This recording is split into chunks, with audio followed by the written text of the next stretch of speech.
Hello everyone, welcome to Esports Weekly. Today is April 24th.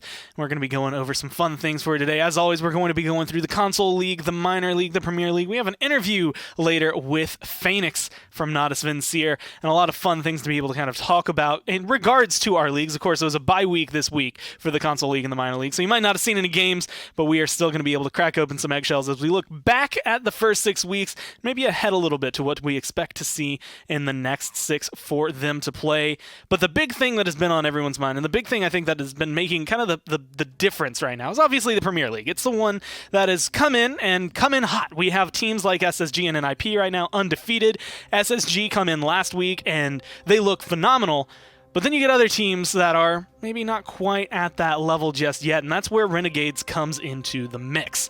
They are one of the teams that I think, player-wise, very much like SK and I'm thinking of Splice from last season, they had a lot of players with a lot of potential. But none of those players could flourish on the team they were on. I feel like Renegades is kind of in that area right now. They have 5 phenomenal players, and they're looking better every week, but it's only by small amounts. They're taking steps at a time, which is one way to get ahead, but when you have teams next to you that are making leaps and bounds every single week, you've got to be able to step up the game. Right now, Renegades have been the bottom, and that's just the way it has been. They come into these matches, and they actually looked pretty good against the Knights last week, being able to take them to 7 games, and then immediately fell 4-0 to Envy. So what is it that is going to be making the difference for them? What exactly can they do to maybe try and keep up? And I think a lot of that comes down to where their priorities are and how their communication is. We were watching their games last week, and there was question about, are they just being aggressive? Are they really planning some of these ults? Like, you would see a player maybe go way too overextended, use an ult, and get nothing out of it. So where is it all breaking down? Behind the scenes, there's a lot of stuff. Obviously, a couple of their players having to kind of change roles. They still have phenomenal names playing those roles, but it's kind of clicking. And they actually did a really, really good job when they were playing up against Envy last week, because it was one of those sets that you would say, this is very, very much not going to be a long set. This is not going to be a set that you expect to sit here for maybe 2 hours, and it's going to go 4-3 or 4-2, and you don't really expect Renegades to win. The first 2 maps made me really kind of wonder, was Renegades doing really well, or was Envy playing really poorly?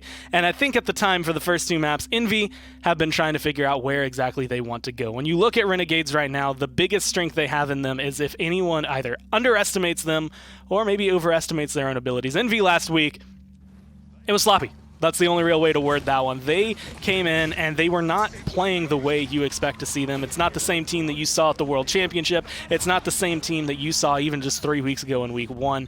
It was kind of rusty is what it feels like, even though they've been scrimming, even though they've been practicing. They are in this area right now where they need to look for kind of their identity, and that's what they're trying to figure out. Where are we? Who are we as Envy? Metas have shifted. Things have changed for them. Can they stay on top and ride this wave that they've been trying to, or are they going to continue staying behind overall? Because right now, if you're going, even 4-0 against Renegades, but the first 2 maps make me wonder if Renegades are going to take a map off of you, that's where things are getting shaky for them. They lost 3 sets in a row. They managed to squeak out a win for that one, but that's really where I think things are just having to come apart.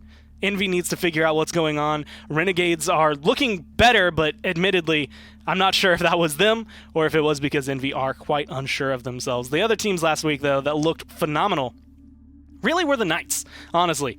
They have only been growing from where they started. They have only been taking steps forward. There was a couple of weeks ago, they were feeling sick. They could come in, and even as a team that was sick, they came in and managed to look better than some of the teams that we have seen in the past. Every single week we come through, I feel like these guys have improved not only on their communication, but their play style together as a team, as a unit, and I'm actually really excited to continue that path with them. I love watching this team just because, again, coming into this, they were going to be where Renegades are in my mind. They were not a team I thought was going to do well. I thought personalities were going to clash. I didn't know how communication was going to go. I thought individually you're great players, but as we've seen in the past, as we see currently, just having a bunch of great names on your team doesn't mean you're going to be a great team, but the Knights have been able to pull it off so far. They were not happy with their 4-3 win over the Renegades, but not because it was a sloppy win as much as it was that there were 3 games in that set that for them, they shouldn't have lost. And that's really what it comes down to. Renegades were able to take a little bit more pressure, I want to say, on the top teams than teams expected, which is going to be where their strength is. But then the Knights came back the next day, and even though it was not, I want to say, as clean as it could have been, it was a 4-1 overall for SSG being able to win their set, the Knights looked really good doing it. As a scoreline, it does not do it justice in my mind. I think SSG probably blew everyone out of the water. I don't think anyone really expected them to come in the first week of play for them that strong, but they managed to do it. They managed to accomplish it, and even though both of their scorelines were 4-1, the games were a little closer than you would think. 4-3s all around for them in pretty much every single step of the way, and of course, Envy, you have to wonder which one's going to be more tough. Envy, Knights. Even SSG said afterward that the Knights were the tougher matchup for them. And obviously, with the way things have been going, they are looking like they are ready to go. I don't believe SSG is playing at all this week, but as we look into the next few weeks, as we look into their future, I feel like it's going to be nothing but prosperity for them if they can kind of keep this up. The drive is there. The fire has been lit underneath them, and they're just happy to be here. So I'm excited to see how that team is going to be going. But a lot of this right now is very much just these teams trying to figure out who they are. Space Station, they have their identity. Envy at the first week looked like they had their identity. They looked like they knew what they wanted to be, and now it's all kind of come falling apart, trying to figure out who they are. What's my personality as a team? Whereas the Knights, they're coming together. Renegades, it's kind of still up in the air. They look like they're getting better, but it's kind of question as to whether or not that's them or everyone they're going against. We'll have to see how they go for the next few weeks. But of course, when we were looking up at last week, there was one match, and I just mentioned it, that was probably the most fun to watch, because even though it was a 4-1, the Knights and SSG had probably the most competitive set we got to see. And again, it seems really weird and kind of feels weird to say that when SSG played Envy the day before, but 2 wins and 2 sets, but the Knights looked incredible against Space Station. Of course, Space Station obviously looked incredible to bring out the win, but there were a lot of 4-3s. It came down to a lot of in-game point fights. It was just incredibly close for these two teams to be able to come through, and I think it's more impressive to see that the Knights were able to, 1, get a map, but 2, push SSG to their kind of comfort limit, I would say. It's impressive to see this amount of growth from the Knights. Yes, they only got the 1 win. Yes, it wasn't exactly how they wanted it to be 4-3, but they have been able to squeak out these wins in games that admittedly, you might not expect them to. So I'm curious to see how they're going to go. Again, we're going into week 5, but as week 6, 7, 8, 9, 10, and so on and so forth come through, I'm not sure that number 7 is a true accurate spot for the Knights. I think they're going to be on the climb. Of course, they're going to have to go through some tough opponents to get there. We saw how much Kanga could improve from week to week. The first week, not very successful. Their second week, much better. So I expect the same out of the Knights. Overall, these top 7 teams that you see there, they're any order. You can jumble them around. Obviously, some are going to trend higher, some are going to trend lower, but no underestimating any of these players anymore. I think everyone has come out and proven themselves. Renegades is the only team on that list to me that still has to prove something. They have to be able to prove that they can hold up with these big dogs. These top 7 now that are going to be taking games off of each other. I think it's feasible that at any point, anyone can beat anyone, except for the Renegades right now. They're the ones that have to kind of come through, showcase what they can do, but that's going to be their job. That's the thing they have to figure out. They're going to have to do it soon, or else they're going to be too far behind to catch up. But that's going to be it for the very beginning of this segment. We're about to go into the console league, kind of break down some of the last things we've seen there. But before we can do that, we're going to go to a quick break.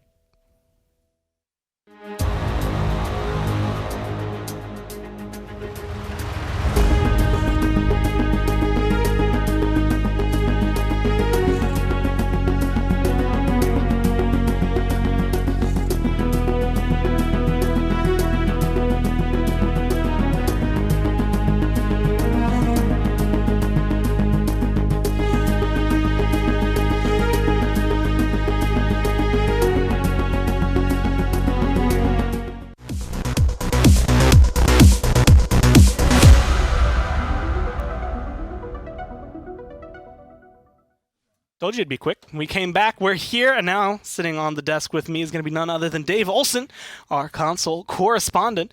How you doing today, dude? Doing great. That was a quick break. I had to swoop in here and roll my chair over very quickly. But yeah, happy to be here. Bye week in the console league, but still some things to look at. And that was actually kind of, I guess, like the big thing for this week is the fact that there was no week. No one played this week. Nothing really kind of was able to come through and change the brackets. But looking back, I guess, turning our eyes maybe backwards and looking at the past 6 weeks and looking at the way things have changed, some of these lineups have ended up being exactly where we expected them to be. Yeah.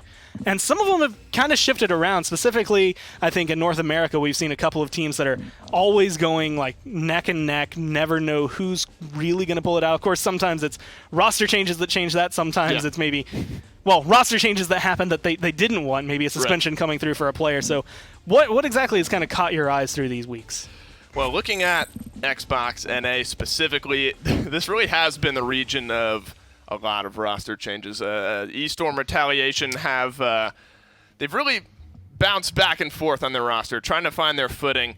But the tried and true, as always, we said this kind of last week, obviously nothing's changed, but Elevate, the 18-0, they have 3-0'd every single opponent that they've played against, and they are really tried and true. I mean, they've made maybe some movement positionally within their team itself, but you're seeing one of the teams within that Xbox NA region who's able to not change up their roster too much, because why would you? I mean, essentially, you are beating everyone so handily, there's no need to move. And if I remember correctly, like last week, that was one of the teams I had highlighted specifically as when they get to LAN. Like, I actually think they're going to be a threat, and that's something that is not only maybe a big quote for them to be able to hold up to, but like as a standard for console right now, when normally you say maybe the team that wins like the console wars in the past, maybe that team could take on a minor league team. But like then you start looking at PPL teams like Elevate are actually on my list of teams to always keep your eye out for because they are so strong.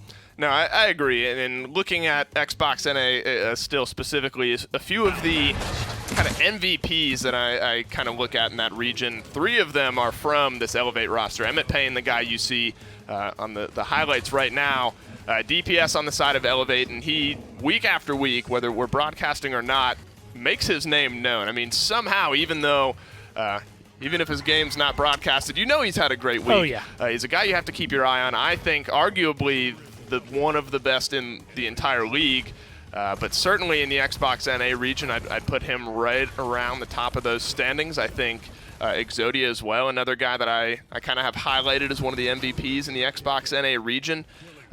Essentially, the entire Elevate roster could be looked at. 1 through 5 could be looked at as potential MVPs in this region. And I think, just going back on what you said, Emmett Payne, right now, he's the player that I think has impressed me the most. Yeah, I agree. He's really the only one I've seen run a Cassie on console and make it look really good in the process. Yep. So all of that, again, just being a boon to Elevate and how successful they can be. So they're the ones I think that are going to be probably the most interesting. But of course, we have to kind of look at some of their counterparts, who exactly they're going to be going up against if they can continue this first place spot, which, again, 18-0. You're going to have to beat that. But it's Xbox in Europe. Yeah. And I think this one is all Cyclone all day, but not quite as heavily. And, I actually look at Xbox EU kind of similarly to how I look at Xbox NA, and that Bust Down and Cats on Mars, I think, are on a pretty similar level. But looking at Cyclone GG, you have Kings, one of the best DPSs, if not the best DPS in that region, similarly to how kind of Emmett Payne is in that top spot on the NA side. And then you have Welsh and Slopodopoulos as well on that roster. And again, Cyclone top to bottom, 1 through 5. You could argue that any of them could be the MVP in this region.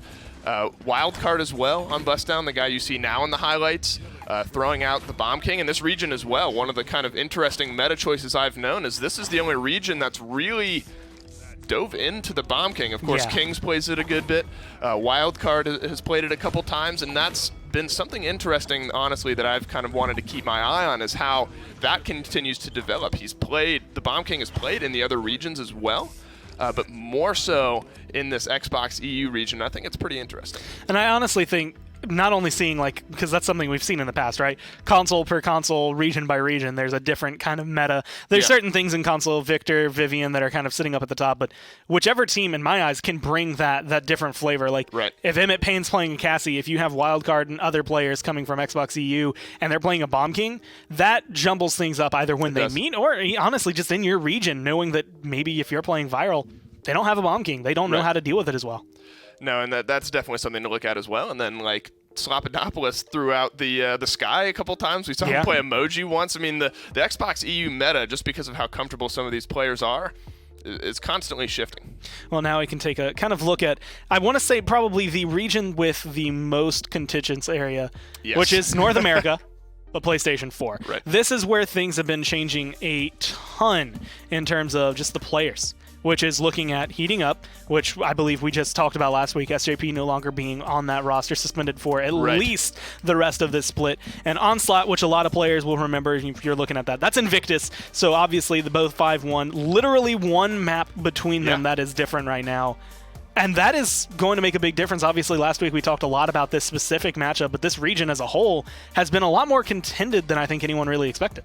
No, I absolutely agree. And just standings-wise, seeing a team on top with a loss in the loss, or with a 1 in the loss column, is more contentious than a lot of the other regions. But heating up, definitely sort of on the front foot, I think, in this region at the moment. They play Onslaught this week, so this will be a big heat check. Pun intended, for heating up. And then as well, this Ruckus on SJP, you see him there, but the Ruckus as well. I kind of talked about Bomb King and Xbox EU, but the Ruckus has been kind of an interesting pick, I think, in PS4 NA, in that it's not widely played, but we do see it, I think, more often in the NA PS4 side than we've seen in a lot of the other regions, and they play it really well. I think of the, 10 or 15 games that he's played, he's won probably 80% of those. And you don't see that as much in the other regions. So meta-wise, PS4 NA kind of has some interesting picks as well. And Ruckus, I actually used to joke about this, and I still kind of joke about it whenever I see specifically these teams pick up Vivian. Right. Because in my eyes, the way they play like Vivian, the way they kind of play Ruckus, it's all kind of similar. They have a very similar play style, at least on console, which has always been interesting to watch out of them. Of course, my eyes are really on Destro Knight right now, who I want to say is kind of being the MVP for heating up, because he's had to come in and play so many of these like high-strung matches while they look for their other player. That region is a wild card right now. I have no clue who's going to come out on top in the next 6 weeks. But we have one that's not a wild card in the least, which we had mentioned how Elevate was winning a lot. Flashpoint's winning just slightly less. Yeah. One less map win in the back pocket for them there, though, but 17 game plus minus 3-1 to Stush in that one matchup. So actually, Stush are the ones who have taken a map off of Flashpoint. But I equate these guys kind of to that same Cyclone Elevate style thing, where you have Prosper Logic, of course, the name that we all say every single time that they're playing. But he's kind of that DPS kind of boon in their lineup, the guy you have to keep your eye on. But then there's Good Lad as well, and he whipped out the Sky. We saw the Sky coming out a little bit more over the past few games, and showing that he's comfortable to play these interesting picks. The Sky is starting to kind of squeeze into the meta just a little bit in the right positions, but Legacy as well, the tank player, the frontliner for Flashpoint, top to bottom, they have a star-studded lineup, 17 map plus minus. Their eyes are firmly turned towards LAN at this point, and that's all they're going to be focused on. And if you had looked at the standings there, the one team that we've said has the most potential to take them down has been iTech. They've been sponsored now by Aerial Arise, so they still have that potential. But iTech is, unfortunately, or I guess Aerial Arise now, are unfortunately in this area where Flashpoint's just really good. Yeah. And that's the hardest thing to have to deal with as a team, is how do you beat Flashpoint? Like, if you're in their shoes, you're their coach now, what do they have to do to start looking at taking down Flashpoint? How do you deal with them? I think the problem is you have to make Prosper Logic and Good Lad both uncomfortable at the same time, which is hard to do. I would argue impossible to do. You have two bands to do that. You have two bands, right, but then you leave so much more open on the opposite side. They play Stush this week. Aerial Arise plays Stush this week, so a great chance under the new banner. Some new roster moves a little bit here and there, nothing too big, but just a new start for them. I think they can get off on the right foot here, but you really have to make Prosper Logic and Good Lad uncomfortable on their champions if you want any shot at beating them. Oh, that's going to be very difficult. Of course, things that are going to be interesting is watching how they go up against it. Of course, like you said, they are going to be playing Stush this next week. Flashpoint, Aaron Manor are going up first. We're going to be broadcasting that one, as well as Cyclone GG versus Viral. The top versus the bottom right there. I'm excited. I think everyone's excited for Onslaught and heating up. And then there's Elevate and Retaliation. And honestly, the thing I want to see, I'm really excited to watch Elevate again. It's been a few weeks, and I just need to be able to crack back into that shell. But Retaliation are very much in that area where they are tied with Eaststorm, I believe, in their standings. They are not looking that great of a team, and they've had so many roster swaps. Do you think they can even hold a candle to Elevate this week? I don't think anyone can hold a candle to Elevate. I mean, this I think this transcends the retaliation question. I think that they can compete, but I think Elevate is so far ahead. I would not be surprised to see another 3-0 this week. I think Retaliation has made some really good roster moves. I think what they've kind of put in place makes sense for their team. I think it can work out. But with that new roster going right into Elevate, that's a tough first test. It's definitely going to be a very rough first test for them to be able to come through. Of course, that's going to be, I believe, the last match we have on Monday. Tune in, 11 a.m. But that's going to do it for the Console League. Thank you so much, Dave, for coming in and talking to me about this one. We have the Minor League coming up here with none other than Nick Keogh. But before we get there, we're going to go to a quick break.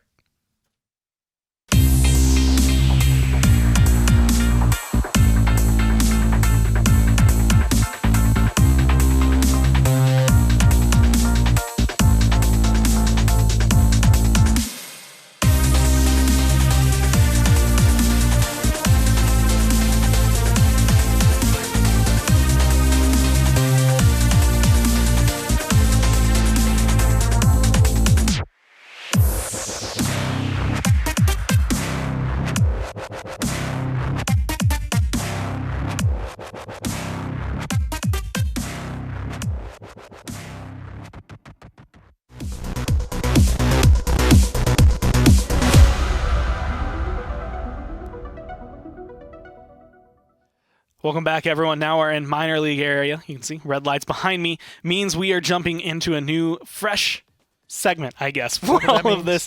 As Nick joins me on the desk. How are you feeling today, dude? I mean, Hi, everybody. no minor league this week, so it's been a little more relaxing. Yeah, just taking it easy. I think a big thing to do this week is to take a little bit of a peek forward and see what the schedule is kind of coming up, what we expect sort of for those matches. As, you know, we're getting into, what is this, week 8 of 13, so we're past the halfway point at this point. And in my opinion, EU is starting to look pretty much locked in. I think the top two teams are going to be the top two teams that are coming to the MSI. As far as NA, I think there's still some hope for Zenith, but they have to start picking it up now, or things are just getting, you know, mathematically impossible for them to qualify. And there's a lot, I think, in North America, like outside of the fact that people are going to have to look at it. I am actually excited because I get to cast a Sanguine team again, even though it's been a little while. Ferocity has been sponsored by Sanguine, so you're going to see them there, number 1 on the team. And of course, that was previously Ferocity, and that 5-1 between them and Nation of Power, those 4 map difference is going to play a very big role in this. And like you said, Zenith, even though they're 1-5, still kind of having a good performance. They have a good roster behind them, I guess I should say, but what you just said was they need to kind of pick it up. They're kind of making a little bit of active moves to move themselves into a spot, I think, to be competitive. But one more week, I think, of just domination from Sanguine and from Nation of Power. It's pretty much looking locked up as well, and that's where things start to get maybe a little bit demoralizing. But I think if you're already in a spot where you're at the bottom, you can kind of be like, well, you know, maybe we are already locked in where we're locked in this season. Maybe start making roster changes, thinking about what you want to do for the next split, things like that. Kind of figuring out where you want to be, which is what kind of Bork has been doing pretty much all split. Like, they're the bottom team right now in North America. But a lot of that has been the fact that, you know, the first 3 weeks, I don't know if they had a steady roster. They didn't have the same players coming in every week. And knowing, like, kind of, I want to say, like, the leadership of Bitey, do you think maybe now if they have found themselves, like, solidified, this is where we want to be? You know, they brought in Frog last week, and he looked really good. Is there a chance for them to start making the climb, or are they looking at split 2? They're probably looking way past the split. Probably not this split. They've made so many roster changes at this point. Sanguine and Nation of Power kind of having a moment where, you know, of weakness, I think, in this last week where we had Longshot, we had Frog kind of like popping off, and like Brightmarsh was going their way. I really kind of couldn't believe what I was seeing at that point, because you've just seen these teams get thrashed week after week after week. So you come in and you're sort of more expecting more of the same in that instance. But, you know, Frog and Longshot, I think, have been good additions to Bork. I don't know if they'll stick around because no one seems to be sticking around for very long. I also don't really know those players. I haven't really seen them before. A lot of times you just get a lot of this like inner roster churn where it's like what we saw really between what is now Sanguine and Nation of Power, how they just swapped. And there's like really just kind of swapping going on in the top 2, maybe top 3 teams. But these are guys that are completely new, which I think is definitely a cool aspect of what Bork is bringing in, and maybe where Bitey sort of sees himself as a leader now, as like as a guy, as a guardian who can like bring in new players, train them up a little bit in the minor league, and then send them off to maybe the Premier League, let them fly, maybe to a higher level minor league team. I don't really know what his plans are for the future, but it makes sense that it's Bitey's team that's sort of giving all the new guys a chance. And so kind of looking at the way things are going, very actually, I think, similar to the last week of play we had where it was 4-1 teams going up against 1-4. I believe next week is 5-1 teams going up against 1-5, where, Sanguine are going up against Zenith, Nation of Power going up against Bork. Both of those teams have something, between Zenith and Bork, have something kind of going for them. Do you think what they've picked up is going to make a difference for their Week 8? Do you think they're going to be able to come in and actually beat those teams, or do you think it's just look better and look as best you can? I'm looking for not a sweep in Sanguine Zenith there. I think they've been making some roster adjustments on Zenith and have been talking about, I was talking on Twitter about how they're feeling a little bit more stable, a little bit better week to week. So I'm just looking for a non-sweep, and I think this could be a very sweep-heavy week. The more you look at it, unless Bork's, step up. They almost really kind of took it to Sanguine, or what was then Ferocity. So who knows what they'll be able to accomplish against Nation of Power, and then it honestly becomes a race for the top. You have those top teams going at each other the next week. So Week 9 will be interesting. We'll have the Clown Fiesta Sour team, the Sanguine Nation of Power, but we'll save that for next week episode. We'll have to look at that another time. But now we can kind of switch. I mean, North America, obviously, still kind of in turmoil, but what you had said earlier is that Europe seems kind of done and dusted. Like, the top two teams are the top two teams. What order they end up in is still yet to be seen. But Clown Fiesta, 2 maps ahead of Sour Team. And this is where I actually want to turn my eyes. We've talked a ton about Clown Fiesta. We've talked a ton about Sour Team. I want to look at Blazing Hussars and All Business, because I think at the very beginning of this split, everyone expected those two teams to be kind of intermingled. It wasn't supposed to be 5-1, 5-1, then 1-5, 1-5. It was supposed to be like maybe 4-2. Maybe it's going to be a little shakier, but these teams haven't performed up to the standard we set. Yeah, I don't think the Blazing Stars have been the team we thought that they could be. Ingedoodle just was not the hyper carry that I think people maybe thought, or I thought, right? Because when you're looking at these teams in EU, that's just not the case, right? Sour Team has 3 XPPL players, and if that's the currency, the power currency that you need to kind of succeed, then obviously they've got 3 times as much of it. That's probably a big part of the reason why they're still at the top. All Business lost Bugsy. They went through a lot of kind of roster turmoil at the start. That's sort of expected where they've fallen, but now with the race for the top, that's going to be more and more important, because the way, and we're announcing, kind of like the details around MSI, but I'll give you a little sneak scoop here. It's basically like the minor league and the console league are going to be kind of like playing in for the final 2 spots. So top 6 from PPL, and then it's a play in the rest of the minor league and console league squad. So getting a good seeding coming out of the minor league matters. So these first seeds are going to matter, and that's why you still need to tune in to watch these matchups where the 1 and 2 are going to go against each other, because that is going to matter later on for their bracket. And that's honestly, at this point, they're pretty much locked in when they're so far, 18 maps or something like that ahead. Sure.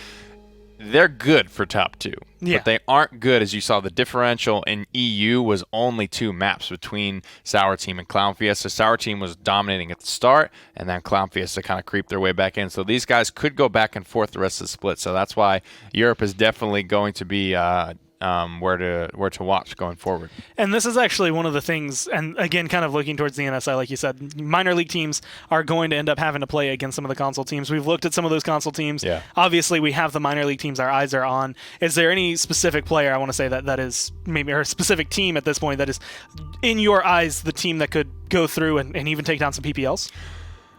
I think Need You and the boys might have a shot here. I would love to see a console team get a map off a PPL team. I don't know if I'm holding my breath for that in the first console cross-play LAN ever, but we'll have to see. Well, you can see this next week, All Business, Blazing Hussars, Clown Fiesta Sour Team, Zenith Bork, Sanguine Nation of Power. A lot of interesting matchups that are going to be coming through for them. But we're going to have to go through that. Thank you, Nick, for coming in, talking to me about the minor league. It's been an interesting 6 weeks that we've had so far. Next, we're going to be coming back with an interview with none other than Phoenix from Nodis Vincier. Before we can get that, while we let him get situated on the desk, we're going to take a quick break. Everyone, Heroic Leap J Nash, Evil Mojo Alyssa, and Titan Isaiah here with some exciting news. Crossplay and cross progression for Smite, Paladins, And Realm Royale is live. players on PC, Xbox One, and Nintendo Switch can now play with and against each other. and by linking your Xbox and Nintendo Switch accounts to a high-res account, you'll be able to enjoy all of your owned content and account progress across 3 platforms. Head over to my.highresstudios.com to link your accounts, and be sure to check out our crossplay and cross-progression FAQ at highresstudios.com/crossplay for more details. We'll continue to forge ahead. On the battleground, And in the realm.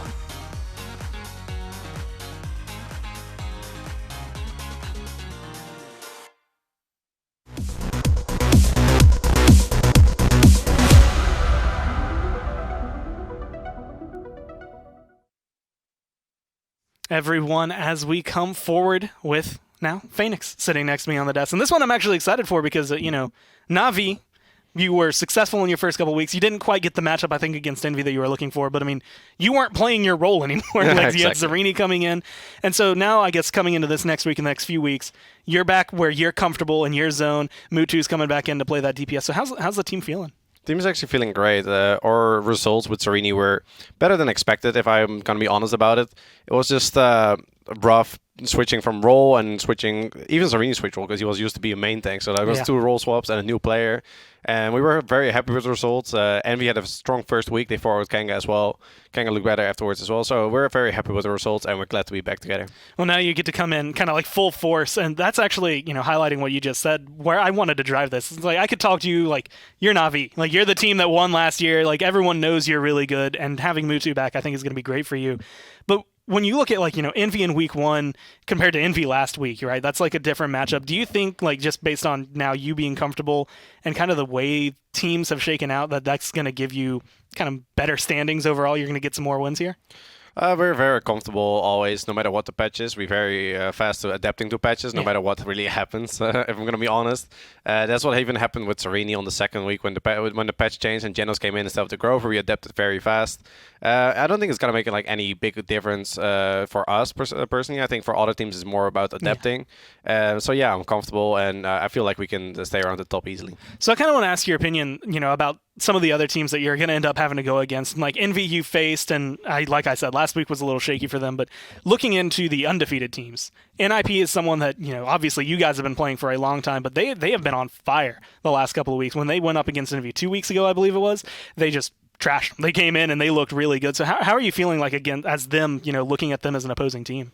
The good thing about NIP is that we are both traveling, so we have a lot of scrim time back in Europe, which helped both of us. We know each other very well, and that way we can help each other as well. NIP has been looking very strong, and they've been only improving ever since they got their full roster together, and they are just moving up and up with it. And then Space Station came in and looked very strong.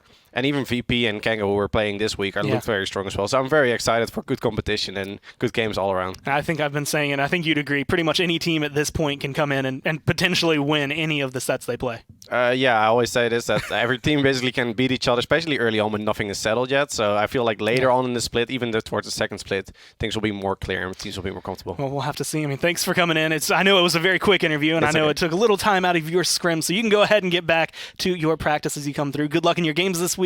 Thank you for the interview. That was going to be Phoenix of Natus Vincere, of course, an incredible player that we've been able to come through. And now we're going to be looking towards kind of not just Natus Vincere, but the other teams we were talking about, the NIP, the SSG, the matchups that are going to be coming this week. But to do that, we're going to have to bring in Rain Day, so we're going to take a quick break, and we'll be right back. Rated T for Teen.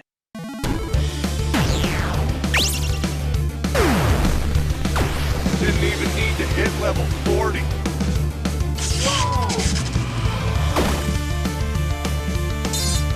It's dangerous to go alone. We should remain together.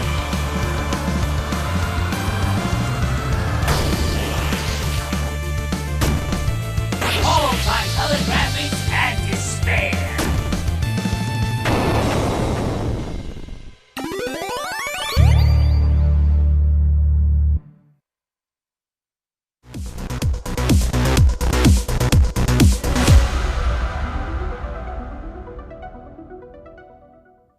I'm seriously not kidding with how quick these breaks are. We are moving at breakneck speed. Yeah, Hopefully literally. you have the brace ready for you as we bring in none other than Evan, Hey! Rain Day Rainer. What's up? The PPL correspondent. And, I mean, I think you probably get the hottest topic. Of course, Console League, Minor League didn't have any games this week, but we got probably some of the more interesting sets last week and kind of a glimpse into some of the teams that admittedly we thought might get run over. You know, we had that great set with the Pittsburgh and Renegades. That was what was pretty much the most interesting and dynamic set. But what was the most interesting, I think, takeaway from that week was how strong SSG showed up. We didn't know what they were going to do at all, and they were playing Envy. I mean, that was a big one. Envy needed to win the games that last week, and we knew that they were going to be giving it all they had, and we just didn't know how much Space Station Gaming could match it. They matched it perfectly. They took 4 games off of Envy in pretty quick succession. That one game that Envy won, yes, Envy won, but it felt like a formality because the set was already clearly going the way of SSG. So the big dynamic from last week was SSG showing up in that strong way that I think caught a lot of us off guard. Well, there was a lot, I think, that kind of, I want to say showcased it. You had actually mentioned the Knights and Renegades where afterward you talked to Cuss, and Cuss is like, no, like that, like, yes, we won, but that's not a good win. Like, that's not what we want you to remember about us. Right. And I feel like, honestly, and I haven't actually gotten to ask him, but I kind of want your opinion on this. If you had to ask the Knights which set they were more proud of last week, they're going to say the SSG set where they lost 4-1, but it still looked better, I think, across all the games. Yeah, I mean, I think that they're going to be excited that they at least contested in that set. We could tell that starting off in such a way where Envy still were not having a lot of momentum, going up against a juggernaut of SSG was very, very difficult. They definitely wanted time to start getting themselves back in the rhythm, and Rock Monkey, you could tell, was starting to hit some of his stride, but it was just too late. And I think the biggest takeaway from Envy's side, Gore, is that the meta is clearly out of their hands right now. As far as they're trying to figure it out, they want it back in their grasp. That was what made them so strong last year. They understood the meta better than anyone else. It favored their players. Now their players are going to have to adapt. They're going to have to see what works. And, you know, with new champions, new bans, it's going to be a really wild, kind of wild west here in the Paladins League. So before we jump too far ahead, I do want to ask one question about Space Station from last week. And it's actually the question that you'll see on the slower third. Was it luck? Was it them coming in? You know, I want to say, look back to spring last year. Yeah. No one knows what to expect out of this team. They're playing in Brazil the entire time. No one is truly sure how strong they're going to be. Even now, everyone's like, well, SSG is going to be a top contender. Right. But it's their first week of play. There's no way they're going to be that strong. Like, was this teams underestimating them, or was this SSG playing out of their minds? You have to look at these factors, right? Not the full potential roster and the ability to come in with 48 hours and have your team just get there, just start practicing together, and say, okay, now we've got our roster together, and can we actually beat a world-class team? Was it luck? I think that's impossible at this point because of the lack of practice and the tough opponent with really the desire to win. And Envy, Envy did everything that they could, but SSG were just a little bit better. And if you didn't understand that, after they went ahead and won that game against Envy, they went and won again the next day. And I think that gives us an idea of the fact that they're really here to play, and they are really excellent. And maybe this meta fits what they brought to the table as far as their players' comforts. Well, that's going to be the interesting SSG right now, one of the 2 undefeated teams. The other one is the only other team that's impressed me that far, at the point where I don't know what to expect out of them because they've been able to flex around so much. And they're scrimming right now. Going to be NIP. Yeah, they're actually, when I was saying Phoenix, go back to your scrims, it's up against NIP as far as I know. So NIP are coming into this one, and they are going up against this week Virtus Pro first. Right. And this was a matchup that, in my eyes, can kind of go either way. I mean, Virtus Pro, also a team that we didn't really understand. And this is a team that truly is not just dealing with getting their roster together, because they've had weeks now to prepare and scrim, but it's more of like they just don't have Sephi Cloud here. They're still working with Puleule. Questions are, do we keep him, do we not? Yeah. Obviously, that's circulating within Virtus Pro. They'll handle that. It's a shadow Loki situation. Exactly. But what's been so great about them, as you could see, is that Hecate has really found his rhythm. And you look at the threats, and you look at some of these players that stand out. You look at Rock Monkey, you look at FRZ God. Hecate is one of those as well, and he just didn't have that strong start. Fisheko, adding so much to his BK play. This is stuff from the old days of the PGS when we would watch Fisheko out on, when I first called him, I think, Fisheko? I think that's what we were calling him at first, and his BK play is like, watch out for this guy. But he's made a name for himself. This team is poised to be dominant, but it's really relying up to how good Puleule is playing, and can they continue that with him in the roster. It was actually probably one of the interesting things because we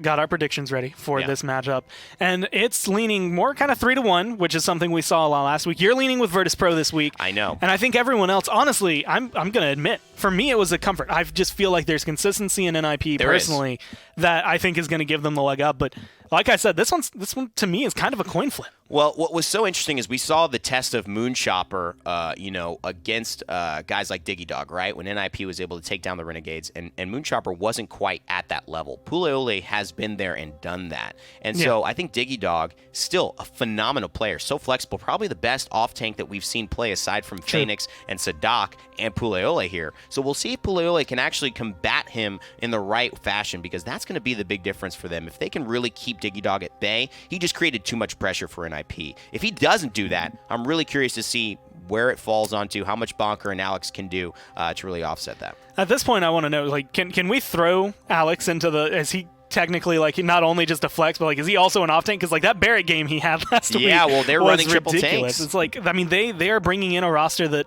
again, in a lineup, I want to say that none of these other teams are really matching. The thing that's always been great about Virtus Pro, you have to give it to them. They have way more experience from different regions to collapse into one game. So they're going to be coming from ideas from the Latin American crew, from the North American crew, from, all different angles. And NIP have a very concentrated, focused way of thinking about the game, most of them obviously representing that European style. So being able to have a concentrated path of where you want to go, there's a lot of strength to that. Remember, we talk about a bad plan executed well. If you all know what you're doing, that can get you the job done versus a great plan executed poorly. True. So it's up to Virtus Pro. How good is their plan? How well can they execute it with the variations of thoughts that go on with those team members? And will NIP just stay as consistent? I'm sure they're going to be ready for the triple tank. We'll see what else they bring. I feel like we have a team in this next matchup that is pretty much filling the exact same shoes Virtus Pro are. It's Kanga. Can you execute a plan that is going to go well? Can you find out Navi's weakness? Because now, and this was something I said in the interview with Phoenix, but I think it's worth mentioning multiple times, Mutu is back, and Phoenix is not having to play DPS anymore. Like, so everyone's comfortable again. The team is back together. It is a team that has won a world championship together, save for Lazy, who was brought in, but they looked better when they brought Lazy in, and I think they're going to look better this week. I mean, they looked good, too. I mean, obviously, shout out to Zarini because he did well filling in for Mutu. Yes. Phoenix did a great job filling in for the actual role of Mutu. But I think now that they have their squad together, this is a scary team. And we haven't been talking about them because they had those first weeks, and they've had those breaks, and they've had the sub, but they're back. And so I would expect this to go heavily in the favor of Na'Vi to start out. They're playing against some players they've played many times before. Jera and Fnatic, they've often kind of gone against one another in Kanga. So we'll see. I'm sure Hades has prepared the boys as well as he can, but this is a new look of Na'Vi. No one knows what they're going to look like now with their full roster. And as you can see, naturally Pretty Hair going the Kanga route. I can't imagine. I actually think he voted against them one of these last few weeks, but this week he's going with them. Of course, I'm excited to see how they've improved, but Na'Vi are Na'Vi, and I think that's kind of where everyone's mind has been as. It's just, you have to showcase you can do this once as Kanga, I think, before anyone starts putting heavy bets with you. 3-1 odds, again, I actually think are very accurate. Very accurate. If you put a bet on this in Vegas, and not that you would unless you're of age in Vegas, you would probably expect to get 3 times the money back if Kanga wins versus if Na'Vi do. Well, the one that we have Na'Vi winning that one, I'm actually really surprised. The predictions for the next match are almost completely opposite. Okay. Because we have Virtus Pro going up against Na'Vi. That's right. And this is the one that caught my eye. I was preparing for the show, and I did not see the names I thought to see on this. I'm actually the only one that wasn't there. Virtus Pro and Na'Vi, again, full roster here for Na'Vi, full team here for Virtus Pro. Look at that. And I'm the only one who voted for Na'Vi. Well, 2 things. Wasn't quite sure when these votes were put in if Mutu was going to be there. That's to be taken care of. Even though Mutu is there, I think Virtus Pro are not going to go winless this week. I think they're great. They're playing against NIP, and I think the benefit of that is that you're seeing still probably the most concentrated European teams back to back. So the ability to go into, having that kind of distinction of saying, okay, we've seen a little bit of what this looks like. Now looking at this again, we're going to maybe be able to maybe have a little bit of a leg up on this process. I just think Virtus Pro can't go winless this week. Can't go winless, and I think that's a testament really just to how adaptable they are. You're saying essentially 2 sets in a row, they're going to learn They'll enough. see the I European think that's style, where everyone's mind are. So Definitely. I'm interested to see how they're going to fare against Na'Vi. That's probably one of the top sets of this week. I think NIP VP and VP Na'Vi are the top 2 sets. And then the last one we have going on Friday afternoon is Kanga versus NIP, and this is the only one everyone agreed on. So excited. Where Kanga have been improving, but NIP is NIP right now. and Kenga should go into this without a lot of pressure, right? I mean, at this point, you're not expected to beat the only undefeated team in the league. You want to, but if you don't, you know that there's still stuff to learn from. They have kind of started off at 100%. Everyone's trying to catch up, it seems like. So Kenga here got a great opportunity to see some great caliber teams really stack themselves against the best. This is what Hades needs. This is what the squad needs, because they're willing to put in the work. They're willing to watch the VODs, but they don't know what it's going to be like to match up against those guys. So yes, I think this is going the way of NIP along with everyone else score, but I think that this is a good week for Kenga to really get some info. I mean, if they got some stakes last week, imagine what they get if they win this set this week. This is not a set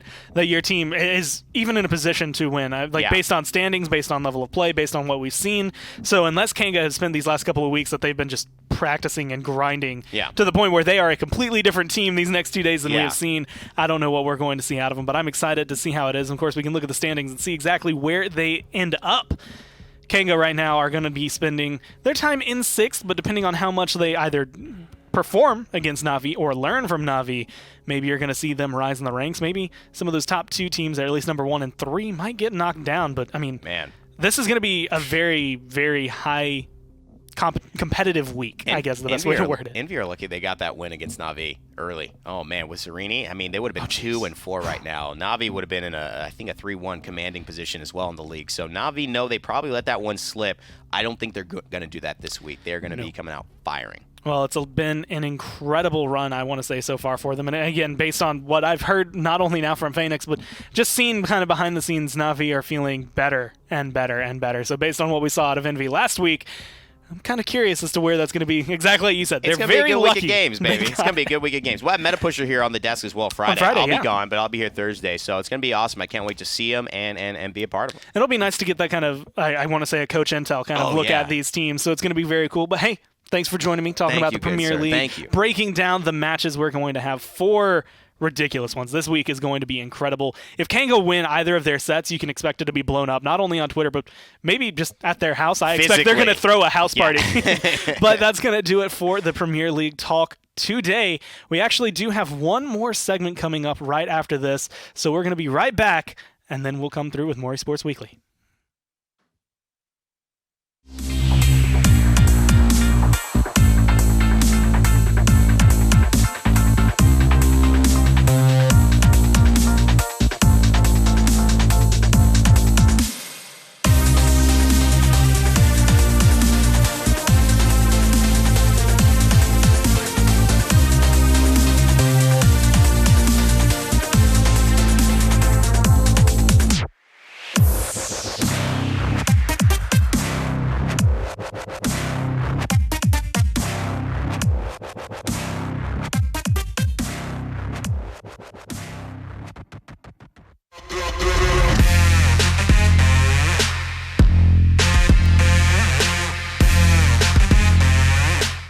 We are going to talk with me, but it's not me who's going to do most of the talking. We actually have none other than Bayshore here, as you would see, our precious, precious community manager who makes everything look really, really good from behind the scenes. And you had like a commercial that you were planning to make but were unable to make. So this is like, we get to debut, I guess, you on the screen for us in Esports Weekly to talk about some Ember skills. It's been a little while, yeah. It's been a hot minute. A cool little infomercial. We'll have to bring you in for the PPL. I mean, hey, I'm here to talk. I love talking about that stuff. But hey, everybody, how you guys doing? Everyone in chat, I just wanted to come talk to you guys about something new and awesome that's actually launching this week. You're able to see it now, but they're Paladins Ember skills on Mixer. So if you go to my lower right, you'll see a little skills tab.